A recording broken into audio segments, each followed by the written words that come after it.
Pensa pela existência, pela persistência e pelo sofrimento pela causa de Cristo. Então, qual era a causa de Abraão? Era Cristo. E por sua fé ele creu em Jesus. E assim ele foi justificado pela sua fé. Não pela sua, mas porquanto ele foi obediente e obedeceu a Deus, a palavra de Deus. Então agora ele mostra as suas obras. As obras. Amém? E ele creu. E muitas vezes para nós cremos em Deus e fazermos as nossas obras, nós temos que ser persistente, temos que sofrer. Amém? Por meio da nossa fé por Jesus Cristo, porque nós temos a salvação. Mas porquanto as obras, o sofrimento, o sofrimento, as lutas, ela evidencia o que é a nossa fé. Foi isso que Abraão mostrou.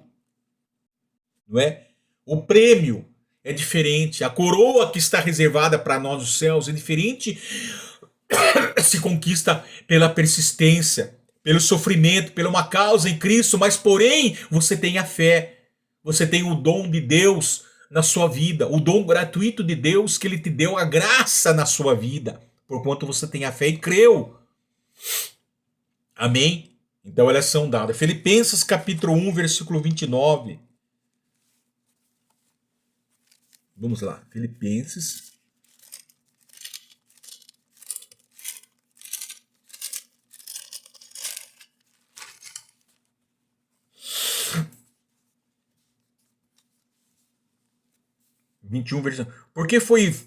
Porque vos foi concedida a graça de padecer. Olha que fala em Filipenses capítulo 1, versículo 28. Vamos começar a ler versículo 28. Em que nada estáis intimidado pelos adversários, pois o que é para eles prova evidente de perdição, é para vós outros de salvação.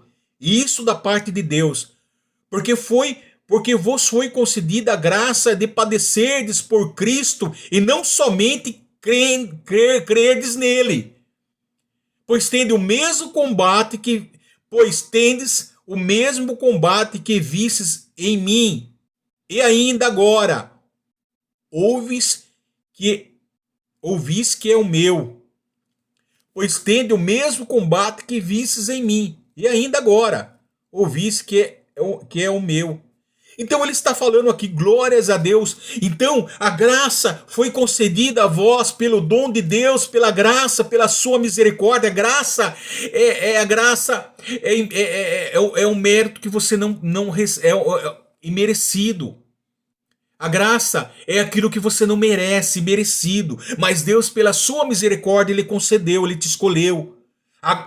Agora, pela sua fé, pela sua graça, pela salvação que você deu, agora você vai padecer por Cristo.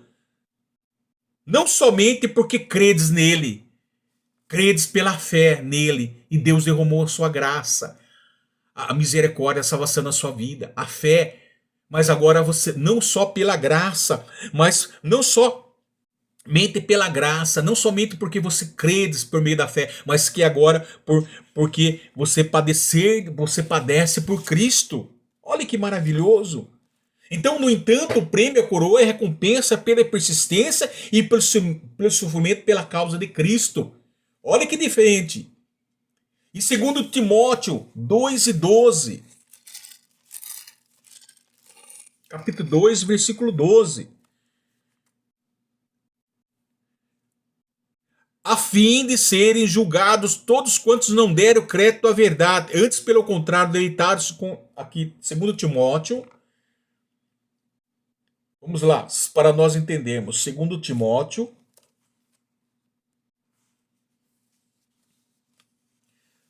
Capítulo 2, versículo 12.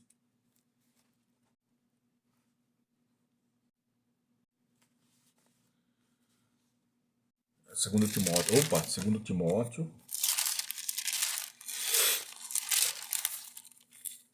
Versículo 12. Vamos a partir do versículo 11. 2 Timóteo, capítulo 2, versículo 11. Fiel é esta palavra. se nós morrermos com ele, também viveremos com ele. Se perseverarmos, também com ele reinaremos. Se o negamos, ele, por sua vez, nos negará. Se somos infiéis, ele permanece fiel, pois de maneira nenhuma pode negar-se a si mesmo. Olha que maravilhoso. Então, observe que Paulo tinha um alvo, uma meta a alcançar, a coroa eterna, a salvação, por meio da fé. Mas por esta razão, Paulo tinha que perseverar no sofrimento, nas lutas, nas labutas, nos treinamentos, na corrida. Ele tinha que se preparar, buscar resistência, nutrindo na palavra de Deus para resistir os dias maus, para enfrentar a corrida, enfrentar os obstáculos, as dificuldades e alcançar a vitória. Por amor o quê? Por amor de Cristo. Porque ele foi justificado não pelas suas obras, mas pela fé. Ele creu. Então agora ele tinha que perseverar no sofrimento, nas lutas, nos treinamentos e resistir para alcançá-la por amor de Cristo. Cristo era a razão de tudo. Cristo era a razão do seu sofrimento, das suas lutas, mediante a sua fé. Amém? E nós lemos que Filipenses capítulo 1, versículo 29, pois a vocês foi dado a graça, o privilégio por meio da fé, de não apenas crer em Cristo, igual a Abraão, ele foi justificado pela fé porque ele creu em Cristo, não pelas suas obras. Ele creu, mas também de sofrer por ele. Versículo 30. Já que estão pelo mesmo combate que me viram enfrentar, e agora ouvem que ainda enfrento, ele fala. Eu ainda enfrento. Vocês estão no mesmo combate, estão na mesma corrida. Então agora que eu enfrento, e agora vocês ouvem ainda que eu enfrento. Vocês estão enfrentando, mas que ainda eu enfrento também. Amém? Então ele fala, fiel é esta palavra, seja morremos com ele, também viveremos com ele. Se perseverarmos, também com ele reinaremos. E se negarmos, ele, por sua vez, nos negará. Se somos infiéis, ele permanece fiel, pois a maneira nenhuma pode negar-se a si mesmo. Observe. Então, Paulo expõe o princípio de que os sofrimentos são o quê? Condições da bênção. Que bênção? Ou seja, de alcançar o prêmio. O atleta não alcançava o prêmio? Ele não podia crer em si mesmo, que ele teria que, com o treinamento, com muito treinamento, com 10 meses de treinamento, seja o tempo que for necessário, com lutas, sofrimentos, ele não ia alcançar? Ele tinha em mente isso, um alvo a ser alcançado. Ele tinha o propósito, ele cria em si mesmo que ele treinando arduamente, ele podia vencer o obstáculo e ser vitorioso, não era isso? Por quê? Porque ele se esforçou. Ele creu nele mesmo. Isso, da mesma maneira nós cremos, nós somos justificados pela fé em Cristo Jesus e recebemos a graça, o dom da salvação. E agora, nós, pelos nossos sofrimentos, pelos nossos treinamentos, pela nossa persistência, então nós temos a condições de recebermos a coroa, o prêmio que está reservado para nós, as bênçãos do céu. O prêmio, a coroa. Não a coroa que eles estavam alcançando sempre, mas uma coroa eterna, a graça. Porquanto o dom da salvação é pela graça. E merecida de nós, não temos mérito da graça. O dom da salvação é pela graça, que é o dom gratuito de Deus. Portanto, agora você sofre por uma razão. Você sabe o que você quer alcançar. E você tem que ir até o fim. Você não pode parar no caminho. Você não pode deixar de enfrentar os seus obstáculos, as suas dificuldades. Mas para isso é preciso treinamento. Portanto, Abraão não foi justificado pelas obras ou obediência da lei mosaica. Ou seja, pelas obras da carne. A circuncisão naquela época era um feito, né? Ritual mosaico, da lei da escrita, que todos aqueles que foram circuncidados fisicamente, que recebiam a marca, era uma marca de serem incluídos como povo de Deus. sobre a antiga aliança mosaica. Ou seja, eles eram escolhidos do povo de Deus. Eles tinham o direito da herança de Deus na lei mosaica. Precisava haver uma marca, um sinal da circuncisão. Né? Não é isso que, não é isso que Abraão e seus descendentes foram justificados. Não. Não. Não é pela antiga aliança mosaica e não pelo sinal físico da circuncisão, mas as obras aperfeiçoam a fé. Se sofrermos, perseverarmos na fé diante do sofrimento e da perseguição, resultará em generosa recompensa para nós quando Cristo voltar. Que recompensa? É a coroa da vida eterna, a salvação, a graça. Essa coroa incorruptível. Então, não é por obras e não é por obediência à lei mosaica ou por sinal, seja o que for, de circuncisão para fazer parte dos planos de Deus, para fazer parte dos filhos de Deus, para fazer parte da herança, não. Agora nós temos o primogênito, filho de Deus, aquele que veio ao mundo, João 3,16, porque Deus amou o mundo de tal maneira que deu seu Filho unigênito para todo aquele que nele crê não pereça, mas tenha vida eterna. Nós cremos no seu Filho mediante a fé e nós somos justificados pelo dom da graça gratuitamente nas nossas vidas sem nós merecermos. Então agora nós somos justificados e pela justificação agora, nós, pelas nossas sofrimentos, que nós vamos padecer e que Deus, a palavra de Deus está testada, que vamos sofrer, temos que perseverar, temos que lutar e vencer todos os nossos sofrimentos, todas as nossas dificuldades, todos os nossos obstáculos na carne para alcançarmos a coroa da vida eterna.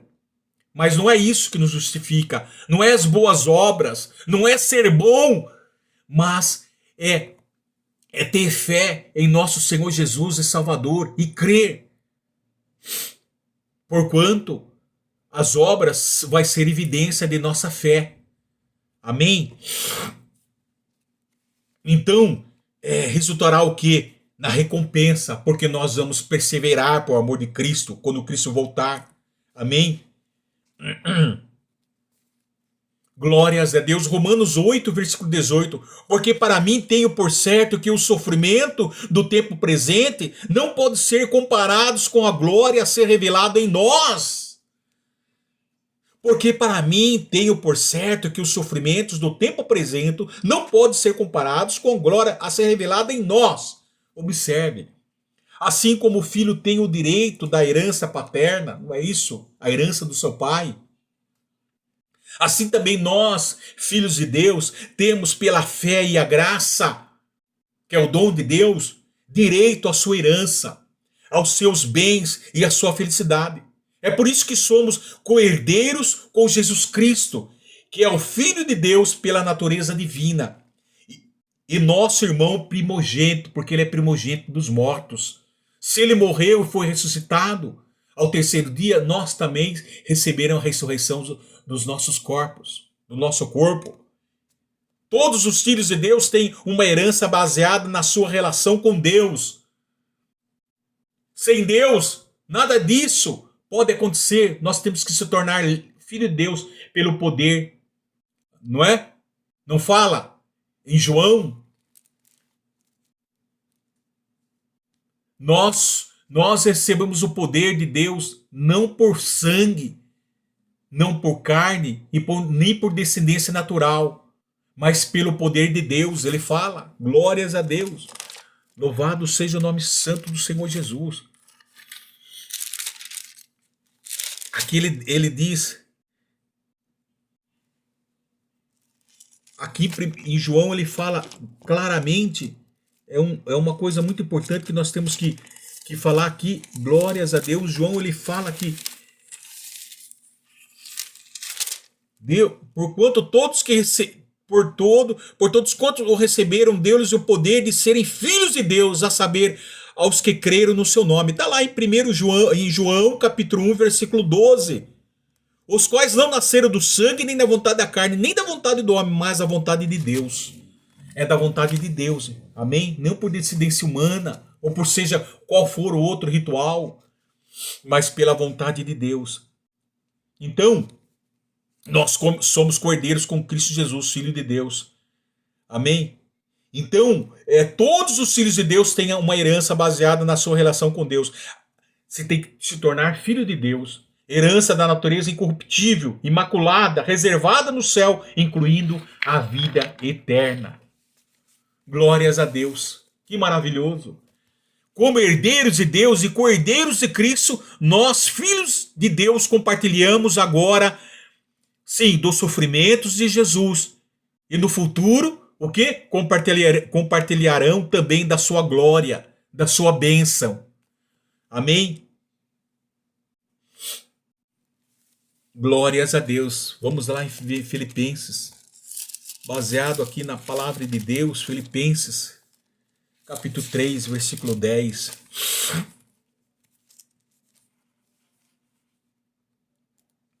E 14. Para o conhecer e o poder da sua ressurreição e a comunhão do seu sofrimento, conformando-me com ele na sua morte, para de algum modo alcançar a ressurreição dentre os mortos. Não que eu o tenha já recebido ou tenha já obtido a perfeição, mas prossigo para conquistar aquilo para o que também foi conquistado por Cristo Jesus. Irmãos, quanto a mim, não julgo havê-lo alcançado, mas uma coisa faço, esquecendo-me das coisas que para trás ficam e avançando para as que diante de mim estão. Prossigo para o alvo, para o prêmio da soberana vocação de Deus em Cristo Jesus. Olha que maravilhoso! Não que eu já tinha recebido, não que eu já tenha obtido a perfeição, não. Nós estamos prosseguindo, nós estamos correndo, nós estamos lutando, nós estamos sofrendo na carne, padecendo todos os tipos de dificuldade, de perseguições, da adversidade, de obstáculo, para nos aperfeiçoarmos a estatura do varão perfeito, que é Cristo Jesus. Nós não somos perfeitos, nós estamos alcançando. Nós somos chamados mediante a nossa fé, porque nós cremos em nosso Senhor e Salvador Jesus, fomos justificados pela sua graça, e agora, mediante as nossas obras, mediante as nossas lutas, aos nossos sofrimentos, as nossas corridas, as nossas dificuldades que temos aí pela frente na corrida, nós estamos nos aperfeiçoando a cada dia mais. Glórias a Deus, para nós alcançarmos a coroa da vida eterna. Então, eu levantei a mão e sou salvo? Não. A salvação é um processo contínuo. É um processo contínuo de crescimento. Nós estamos nos aperfeiçoando a cada vez mais por meio das obras que realizamos. Amém? Para conquistar. Amém? Não julgo alcançá-lo, mas não julgo havê-lo alcançado, mas como uma coisa, esquecendo das coisas que para trás ficam e avançando para diante de mim, as que diante de mim estão. Prossigo para o alvo. Qual era o alvo? Era Jesus Cristo. Qual era o alvo de um corredor, de um atleta? Alcançar o prêmio, a soberana vocação de Deus em Cristo Jesus. Nós somos atletas de Cristo. O nosso alvo é alcançarmos a soberana vocação de Deus em Cristo Jesus. Amém? Então, como herdeiros de Deus e como herdeiros de Cristo, nós, filhos de Deus, compartilhamos agora dos sofrimentos de Jesus e no futuro compartilharão também a sua glória. Então, é um processo contínuo de crescimento através do sofrimento, através das nossas dificuldades, através da nossa corrida, nossa caminhada, no nosso treinamento, da nossa luta, que Deus é o nosso treinador e vai nos treinar a cada dia para nos aperfeiçoarmos na carne, para nós alcançarmos no espírito, para nós alcançarmos a coroa da vida eterna. Mas através do nosso sofrimento, nós padecemos por amor de Cristo. Amém? Nós se esforçamos por amor de Cristo. Nós temos uma meta a ser alcançado, objetivo a ser conquistado. Amém? Assemelhar-se a Cristo é participar de seu sofrimento. É condições para adquirir com Cristo a herança do céu e para sermos glorificados com Ele. Portanto, os sofrimentos suportados com Cristo e por Cristo são penhor de glória, pois as aflições do presente são leves quando comparadas com a glória que há de vir. A glória é a maior, a recompensa é incomparável a que nós temos, sem medida, a que nós temos a receber. O apóstolo Paulo chama os sofrimentos que passamos nessa vida de leve e momentânea tribulação, quando comparados ao peso eterno de glória, muito excelente. Está lá em 2 aos Coríntios, capítulo 4, versículo 17. Olha que maravilhoso. Amém. Glórias a Deus. Então, nós temos que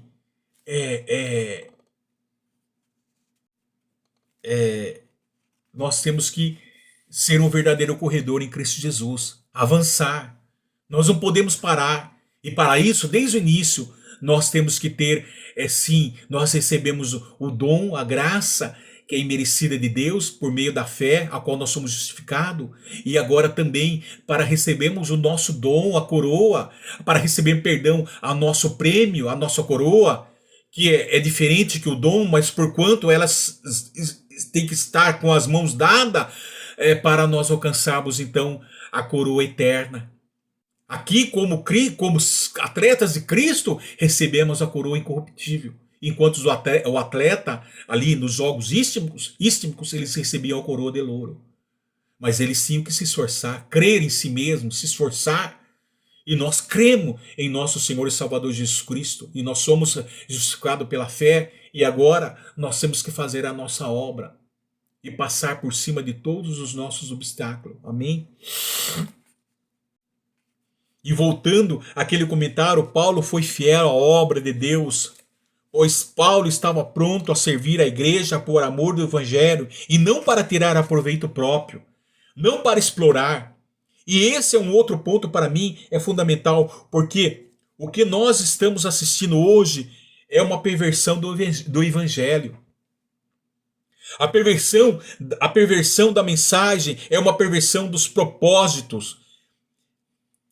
E se brinca por todos os lados que pequenas igrejas e grandes negócios, já se fala hoje de igrejas e empresas, como se funda uma rede bancária ou uma rede de supermercados para angariar fundos para enriquecer os seus líderes, transformando o evangelho em produto, transformando a tribuna em um balcão, transformando o crente em consumidores. E isso está em desacordo com o exemplo daqueles homens santos de Deus, comprometidos com a obra, como o apóstolo Paulo. Portanto, o apóstolo Paulo dá conselho e mostra o seu exemplo tanto em Tessalônica como em Corinto para os preguiçosos que recusam trabalhar e se intrometem na vida alheia. E Paulo aconselha as pessoas que simplesmente deveriam voltar a trabalhar. É isso. Amém? Glórias a Deus. Vamos para o outro assunto, para o terceiro lugar. Aqui, lembrando que nós estamos falando sobre a igreja sobre ataque. Mas eu queria entrar um pouco mais a profundo sobre a relação da fé e das obras, glórias a Deus, do dom e da recompensa da coroa que Deus tem para nós. Terceiro lugar, como é que a igreja pode se prevenir dos erros e escândalos? A igreja se previne quando ela se dedica zelosamente ao trabalho. Versículo 10 e 12. Porque quando ainda convosco ordenamos, isso se alguém não quer trabalhar, também não coma. Versículo 11. Pois de fato estamos informados de que entre vós há pessoas que andam desordenadamente, não trabalhando, antes se intrometem na vida alheia. É muito comum, às vezes, você escutar as pessoas até no meio da igreja brincando. Eu queria saber quem inventou o trabalho, não é assim? E outras pessoas dizendo o seguinte: o trabalho é fruto do pecado, é consequência da queda do homem. Pois essas pessoas precisam ler novamente a Bíblia. Porque você vai ver que o trabalho existiu antes da queda. Você vai notar que o trabalho continua depois que recebermos um corpo de glória por toda a eternidade. Portanto, o trabalho é um projeto de Deus para o homem antes do pecado. Mesmo no pecado e depois que ele estiver livre do pecado, o trabalho não é uma opção e nem maldição. O trabalho é uma bênção, o trabalho é uma necessidade, seja para o rico, seja para o pobre. O trabalho faz parte da atividade humana. Não importa a estratificação social do indivíduo, ou seja, não importa o conjunto de pessoas de uma sociedade, não importa se é a classe de rico ou é a classe de pobre, ou favelas ou bairros periféricos. Não importa a posição, não tem divisão, pois o trabalho é para todos. Não importa a estratificação social do indivíduo, não importa.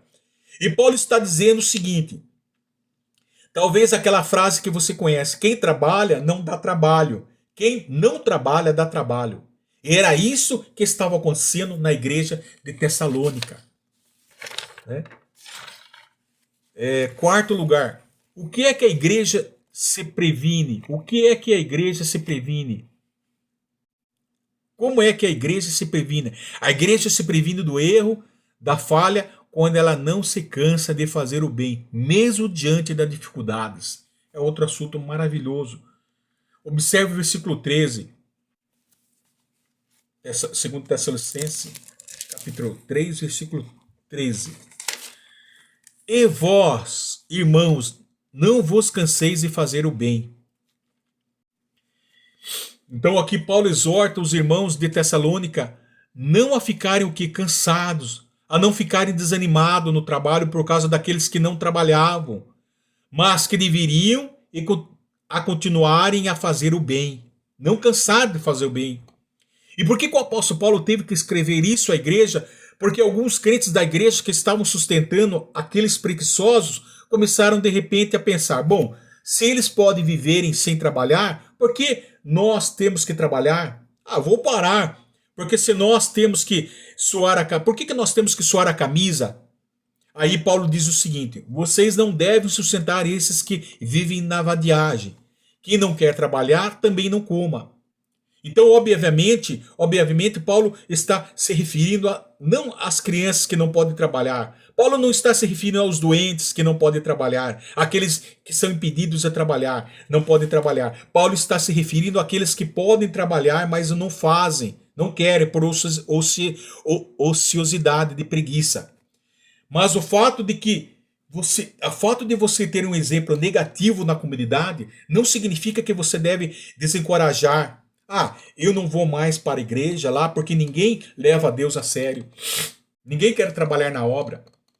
Ah, eu não vou mais me esforçar na igreja porque tem pessoas que não tá nem aí, não leva nada a sério. Não interessa. Mas você leva a sério. Mas você se esforça, e isso é o mais importante. O que o apóstolo Paulo está dizendo é que não deixe que o exemplo negativo de algumas pessoas, da minoria das pessoas, puxam você para trás, desencorajem você para não fazer a obra de Deus. Não é isso, não deixe. Né? Glórias a Deus. E conclusão aqui, louvado seja o nome santo do Senhor. Conclusão. Paulo vai fazer 3 preciosas afirmações de 3 coisas riquíssimas que a igreja possui em Deus. Nós vamos ver isso aqui. Observe, primeira coisa que a igreja tem em Deus, versículo 16. Isso aqui é muito importante. Ora, o Senhor da paz, Ele mesmo vos dê continuamente a paz em todas as circunstâncias. O Senhor seja com todo vós. Olha que maravilhoso, irmão. O que mais tem de precioso na vida da igreja, na sua vida, na minha, é a paz. Não tem preço que compra, não tem dinheiro que pague. Quantas pessoas estão necessitando de paz na alma e não encontram paz dentro dos seus lares, irmão? Amém? Ora, o Senhor da paz, Ele mesmo vos dê continuamente a paz em toda a circunstância. O Senhor seja com todo vós, irmão. Observe, diante da possibilidade de uma desarmonia na igreja, Paulo orou para que o Senhor da paz guiasse as ações dele, concedendo paz e unidade à igreja. Olha que maravilhoso, olha que a paz ela traz. A paz ela traz unidade. A paz ela traz unidade, ela traz união, glórias a Deus, harmonia. Observe que o Senhor Jesus é o Senhor da paz, Ele é a nossa paz. Quantas lares estão em desarmonia dentro dos lares? Quantas guerras, quantas lutas podemos encontrar dentro dos lares, irmão? É Ele que nos dá a paz. E a Bíblia diz que esta paz é a paz que excede todo entendimento. Que na linguagem de Tessalonicense é a paz que está em todas as circunstâncias. Olha que maravilhoso. Amém. Filipenses capítulo 4, versículo 7. Ele fala: e a paz de Deus, que excede todo entendimento, guardará o vosso coração e a vossa mente em Cristo Jesus. Olha que maravilhoso, notem. Alguém que confia seus cuidados a Cristo, ao invés de se aborrecer, ficar nervoso, ansioso, experimentará a paz de Deus para guardá-lo da ansiedade censurável, irmão. Amém? É isso que nós precisamos, em vez de ficarmos ansiosos e nervosos. É experimentar a paz de Deus para guardar você, para guardar a minha vida da ansiedade. A paz de Deus excede todo entendimento, ele fala. É a paz que não possui origem humana, não vem do homem, ela vem do alto de Deus. Ou seja, ela não é qualquer tipo de paz superficial e passageira, mas é um dom divino que guarda os corações e os pensamentos dos homens, dos redimidos em Cristo Jesus. Olha que maravilhoso. Nós temos que regozijar com uma disciplina constante. Recusa-se a se preocupar com as coisas desta vida, da ociosidade desta vida, pois temos que compreender que Jesus dá paz àqueles que confiam nele e lhe pedem ajuda. Devemos estar contentes em todas as circunstâncias. Amém? Ele guardará o vosso coração e a vossa mente. A paz que excede todo entendimento. E a paz que está em todas as circunstâncias. Devemos estar contentes em todas as circunstâncias. O termo que excede todo entendimento nos dá a ideia de algo que foge da razão humana, que não está na razão do homem, está acima dela. É uma paz que transcende. Vai o que? Vai além, supera e é maior que qualquer paz possível de ser encontrada pela busca humana e por nosso próprio entendimento, pois essa paz não é natural ou terrena, é uma paz sobrenatural que vem de Deus, irmão. Amém? A paz dele guardará o coração e a mente. Guardará. Nos dá uma ideia do que? Guardará. Ao escolher um termo militar, Paulo indicou que a mente está num campo de batalhas. Paulo então ele escolhe um termo militar. Paulo indicou que a mente está no campo de batalha. É preciso ser protegida por exército. Amém? Por quê? Porque ele fala que a paz guardará dele a mente. Guardará o vosso coração e a nossa mente, irmão. É muito importante. Por quê? Porque a mente é a área, é o lugar que o diabo ele quer mais atacar, quer mais atingir. Porque ali o que? Está o nosso livre-arbítrio. Em decidir as nossas escolhas, as nossas decisões. É o centro da nossa vontade. De decidir ou não, de escolher ou não, de fazer ou não. Amém? Ou seja, ali está a nossa decisão. De escolher e praticar o bem ou escolher em praticar o mal. Entre a escolha do bem, entre a escolha do mal. Entre a escolha entre a escolha do certo e a escolha do errado. Amém? Ali está os nossos sentimentos. Por isso que o inimigo quer atacar a nossa mente. Há uma grande guerra, há uma grande combate, uma grande luta. Porque ali está os nossos sentimentos, emoções, alegria, tristeza, onde choramos, sentimos. Muitas das vezes a nossa mente se torna vulnerável para o ataque do inimigo. Visto que o objetivo de uma guarda desse tipo numa situação de guerra é evitar uma invasão hostil ou impedir que os habitantes de uma cidade sitiada escapem, não é isso? Em uma guerra, impedir a invasão, pois a paz de Deus opera da mesma forma, defende o que? A mente de influências externas, que corrompe e mantém-na concentrada na verdade de Deus. Isso é importante, nós vamos estar falando mais adiante. Nós vamos terminar aqui, mas nós vamos estar falando mais adiante desta paz que o Senhor Jesus, que excede todo